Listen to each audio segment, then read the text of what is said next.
Frédéric, how are you? Hello, Irmi. I'm very well. Thank you. Well, thank you so much for coming today on my channel. I actually found out about you through another YouTuber. It's through the interview of Piece of French. I usually watch her stuff. And I was very much surprised to see, someone from Quebec going to do this kind of interview. I'm always looking for people from Quebec. So I'm very, very excited to have you here with me today, especially because I know we're going to have a great conversation. I know you have a lot of resources out there. So I want to start by you telling us a bit about who you are, what you do, and where you live. Well, my name is Frédéric.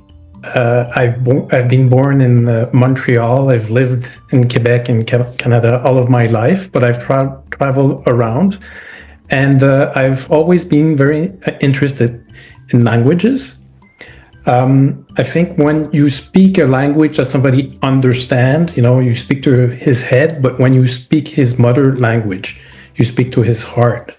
And the relation that you can have with someone, even if you can speak just a few words in the person's native language, is very different and more humane, I would say.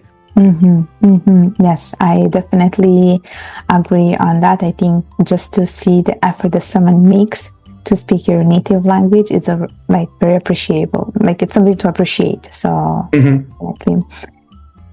So I know you have a lot of things out there. My first question for you is, you basically have a book. Yes. And I want to ask you what inspired you to write the book, which is called À la découverte du Canada. And also combine the language learning with storytelling about Canadian culture. Yeah, well, actually, it was a little by chance. I finished reading a book to learn German, and I finished it, and I was very happy about myself. And I was looking in Amazon to find another book, but Amazon, I don't know why exactly, but it got confused. They thought I was trying to find a book to learn French.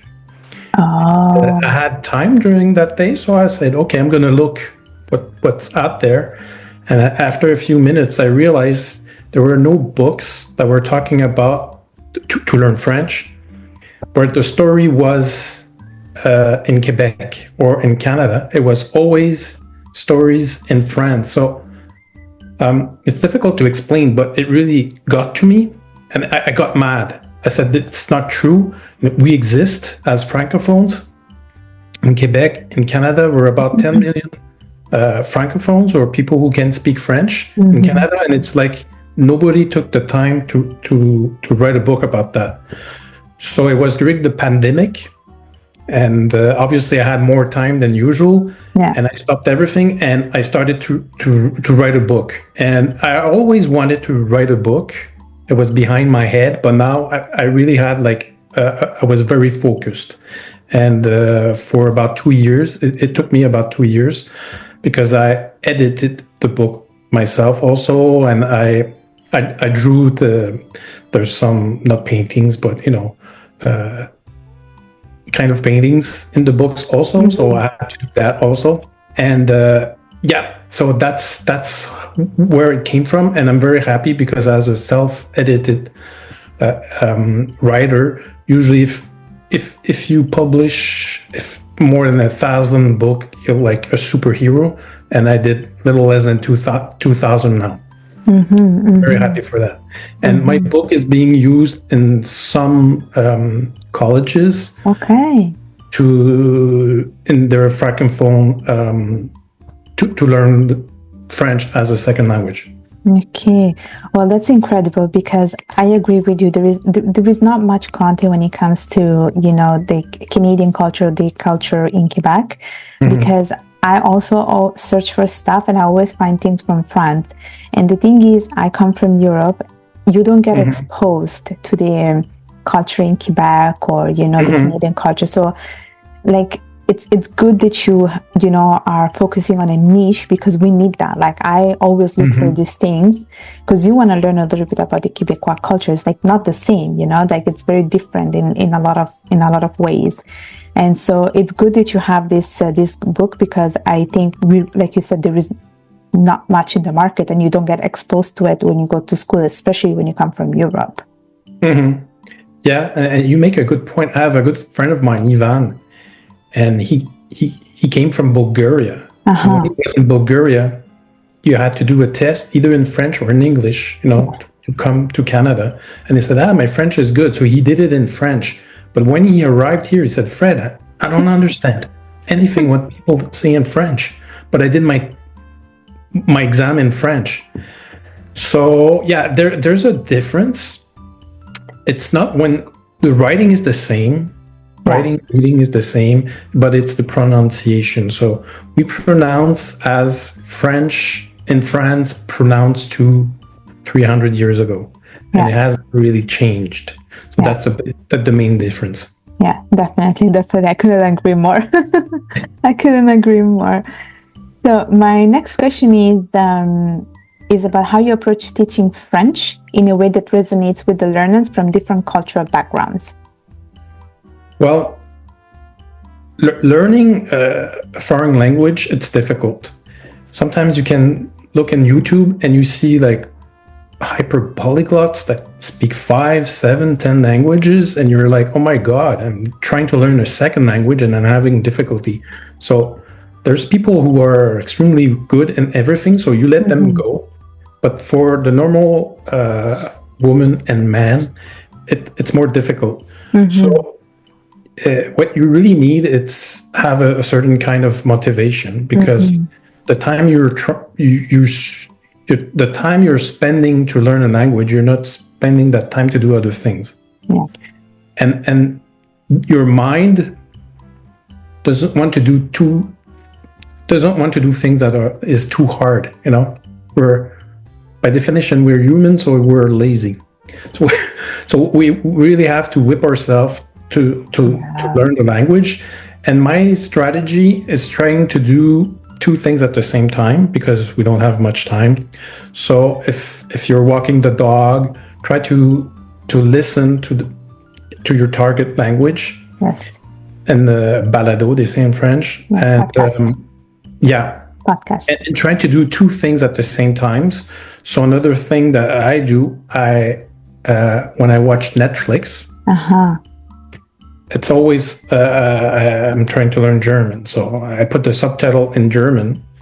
But there's a thing that YouTube and Google did. It's the language accelerator. Okay. And when you put that, when you're on Netflix or YouTube, you have like a second layer of information, and then you have the words, and you can click on the words, and it gives you the translation, and it's very useful. Okay. Yeah, definitely. And I think this is a great technique, especially when you're watching, something, and which is something that probably you enjoy, but if you can always have, a second purpose to it, like you're watching something that you enjoy, but you're also trying to learn a language. And I have done that too. Like, it's a great exercise because you're listening maybe in the target language, or maybe in your native language, but then you're reading stuff in the target language. And I think it's a great exercise. And even the one about, listening to a podcast or balado when you are, walking the dog or just going for a walk, it's a great way, again, to work on your listening skills. Absolutely. Yeah. So here's my other question for you. So your book highlights the Quebec culture through stories and unique expressions. And what role do you think language plays when it comes to, preserving a cultural identity, which is also a very big topic here in Quebec, I would say. Oh, yeah. You live in Quebec, right? Yes. I'm in Montreal, like you. Okay. So for most French language Quebecers, it's their identity passes through their language first, and everything is second. So I know that in the United States, it's more like race. Yeah. Race is very important, but in Quebec, it's different. It's the language you speak is more important than your race, actually, which is probably unique from what I know to everywhere else. And why is it like that? It's because, there's only 2% of francophones in Northern America. So we're not that many. but we're not that few either because we're concentrated. And we speak, you said about Quebec, but in my book, I was very careful because there's francophones that live outside of Quebec also, Yes. about 1 million. Yes. So that's why about a third of my book, the hero goes outside of Quebec to meet those communities that have been in Canada before even the existence of Canada, because the country was created in 1867, but it was provinces, and even before that, it was the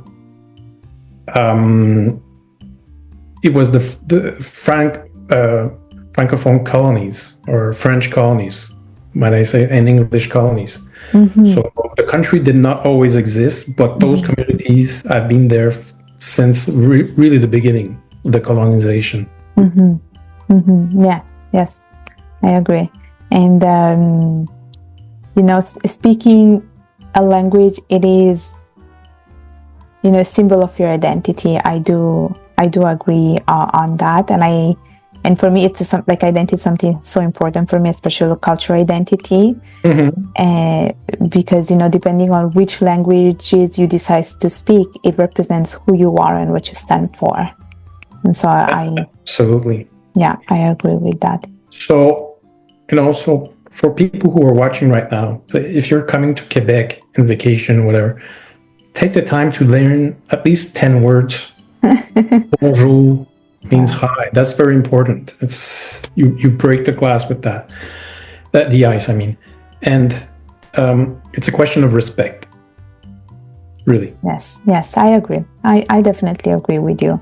Because even when I go on vacation, I make an effort to know a few words of the place I'm visiting, and I think people really appreciate it. People appreciate when you make that effort. Like you said, it's a sense of respect. Yes, definitely. So my next question is about you, because I know you speak multiple languages, and my question is, can you share some of the joys and challenges of learning multiple languages? Because now you said you are learning German, if I'm not mistaken. Yeah. Of course, you speak French and Spanish. So I want to know, were there a particular struggle that you have faced, and what are some of the success stories? Well, the joys is, I think people who get interested in speaking different languages are often very nice people, because they don't learn a language to learn a language. They learn a language to speak with other people. Yes. First of all, I think it's the basic.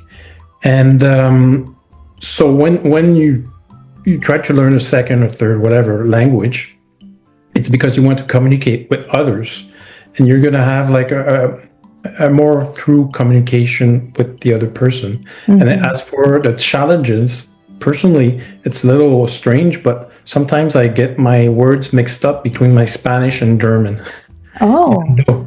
Even though they're very different, I don't know, my mind is like that. Sometimes I'm going to mix up Spanish with German. And that's one of the reasons I didn't want to learn Italian, because I know you speak Italian. Yes. I was like, oh no, I'm going to mix up Spanish and Italian, and I won't be able to speak both of them. So yeah, it's even worse. Let me tell you this, it's even worse. It's even worse, especially because, I remember when I took Spanish classes, it was such a struggle. They would make us write stuff, and I would throw some Italian words. Sometimes I would throw some French words. And I realized the real struggle. You have to, if you're learning both Spanish and French together, or Italian, you have to do it in two separate moments of your life. I don't think it's a good idea to do it at the same time. There might be some overlaps in terms of grammar, words, but do them in two separate times of your life. Absolutely. So I do have one last question for you, which is, I am someone who likes to receive advice, and I do like to give advices to people. So my question is, what advice would you give to someone wanting to learn French, Quebec French, and someone wanting to immerse themselves in the Canadian culture or Quebecois culture?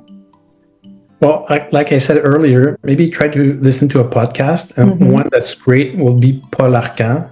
Okay. So maybe you can put it in the description, yes. The description with a link.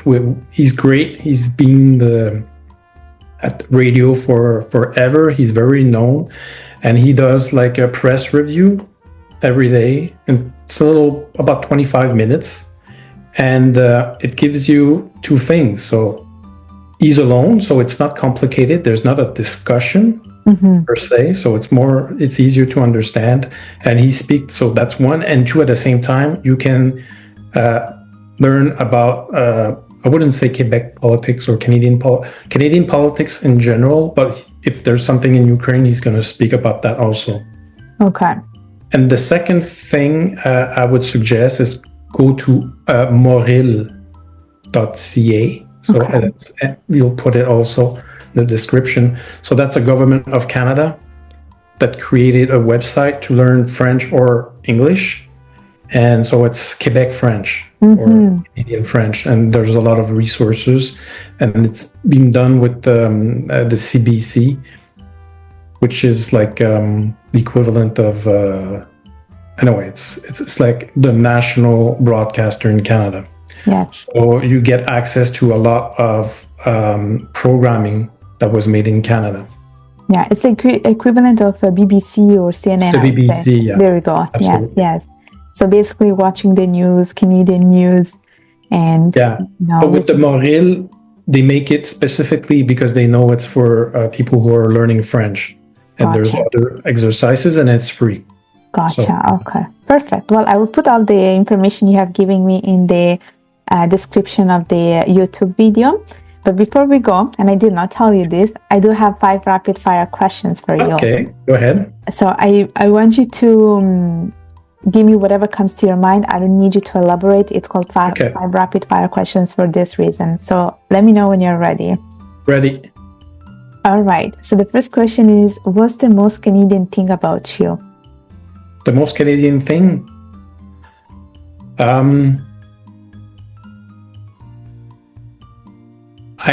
I like winter. I like when it's cold. That's I very feel alive. You know, when you go outside and it's cold, I feel alive. So, like today. Yeah. Second question. If you could instantly become fluent in any language, what would it be? German. German? How long have you been learning German? For many years, but I've been, learning by myself mostly, and only recently I've had a teacher through internet, a private teacher, so that helped a lot. It's a tough language. I learned German when I was in school and I forgot it. I remember nothing about it. I know it's a tough one. You have to memorize every single thing, every single articles. And it changes. And it changes. Yes, I know it's a tough one. So, third question: coffee or tea? Coffee. Favorite Canadian city to visit? I would say Quebec City. Yes. I like it. It's a very old city. It's very nice. People there speak a very good French. And it's one of the only city, I think, that's recognized by UNESCO in Canada. Oh. Because it's so beautiful and so nice, and it has a lot of history. Yes, I agree. And it's such a beautiful city. Me too. I think like after Montreal, Quebec City is probably the nicest city to visit. Yeah, I come from Montreal and I admit Quebec City is better. Yes. Last question is one tip for mastering a new language quickly. Find a boyfriend or a girlfriend who speaks the language. That's the best tip. So you can practice with them. Yeah. Well, Frédéric, that was it. That was enough of the torture. That's the end of the interview. Torture. It was a pleasure speaking with you. Thank you. Before we go, do you want to tell us how people can connect with you? Well, they can simply write my name in the internet, and you'll see my web page. And my book is also available in Amazon and certain public libraries also. Perfect. Well, Frédéric, thank you so much for coming to the interview today with me. Perfect. Thank you. Goodbye.